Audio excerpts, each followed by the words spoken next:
What's it like to leave your cruise early and board another cruise the next day? We did just that, and it was quite an adventure doing it, although it was easier than you might think. In this video, we'll cover some basics about early exits and our experience transferring from Italy to Denmark. I'm Troy, and this is the Port Lowdown.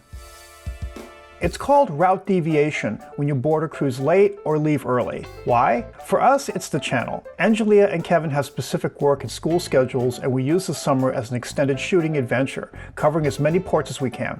But that sometimes means having to book cruises that have overlapping schedules to maximize our time. Of course, you might have different reasons for doing this. In Le Havre, France, for example, lots of folk were leaving our UK cruise early to travel the 2.5 hours by train to stay in Paris. Because it's Paris. Whatever your reason might be, it'll take planning ahead of time. Our first step was to contact the cruise line and request a route deviation with the travel dates needed for adjustment.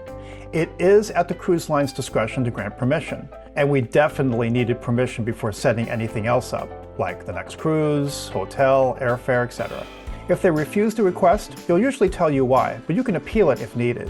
When in doubt, just ask. Some countries are easier to pull this off than others too.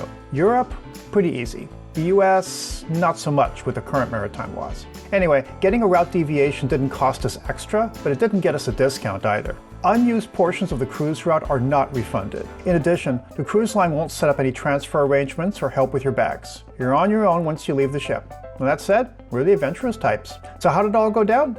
Let's check it out. We were on a Mediterranean cruise that started and ended at Civitavecchia near Rome. But we also needed to cruise Northern Europe out of Copenhagen that boarded on the same day the Mediterranean cruise ended. And we really didn't want to disembark, get on a plane, and board another cruise the same day. That's really risky. So we got off one port early at Spezia, and then took a train to Florence for a flight to Copenhagen. This was our first early disembarkation, so it did feel weird to haul our luggage when no one else was. But the ship staff was very nice. All planned in advance, everybody on the same page.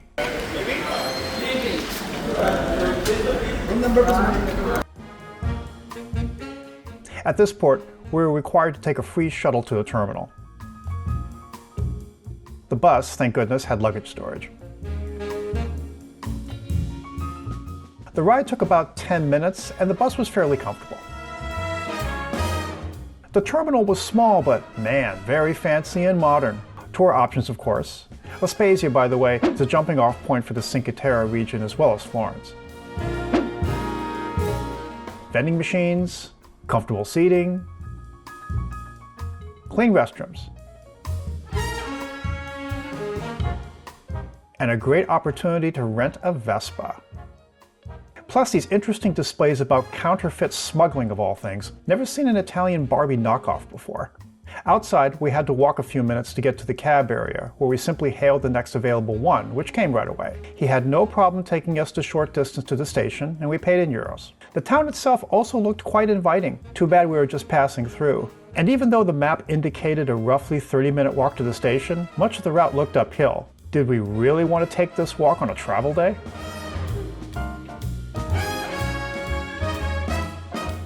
The station itself was small and crowded. There was a bathroom available, but you needed to eat at the food court with McDonald's and show the receipt to use it. Public toilets in Italy are not a given, by the way, although cafes and restaurants are required to have them. So this proof of payment access to the toilet is something to be aware of. Might as well eat something and stock up for the ride. The train seat was second class and no luggage storage. Forget the overheads. Which meant you needed to occupy extra seats, which you then needed to guard the whole way.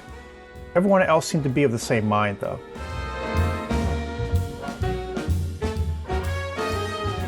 Still, not the most comfortable ride I've been on, but the rolling countryside was a nice diversion. Train schedules in Italy run on the loose side, so we expected a late run into Florence. Turns out, we got in about 30 minutes late. Not too bad, but that's just a reminder that when it comes to public transport in Italy, pad your time. By the way, if you're a DIY explorer on your cruises, like us, be sure to like and subscribe to easily find our ever-growing library of port reports, ship tours, and tips. Florence's sprawling train station was crowded. Hot, there was a heat wave that day and the station is open air with no AC, with lots of warnings about pickpockets. And no public bathrooms. Again, unless you stood in a long line at their McDonald's. Best to get to the airport ASAP. Got into the cab line outside here and took the next available. Again, we used cash. The ride was about 20 minutes with no traffic. Once at the airport, there were more delays. First, there's only one check-in area, with counters opening 2 hours before each flight. Once finishing that line, we got into this for the one entrance through security. Our flight was approaching, and in desperation, we told officials we needed to board immediately. They did prioritize impending flights, eventually, but it was a nail-biter.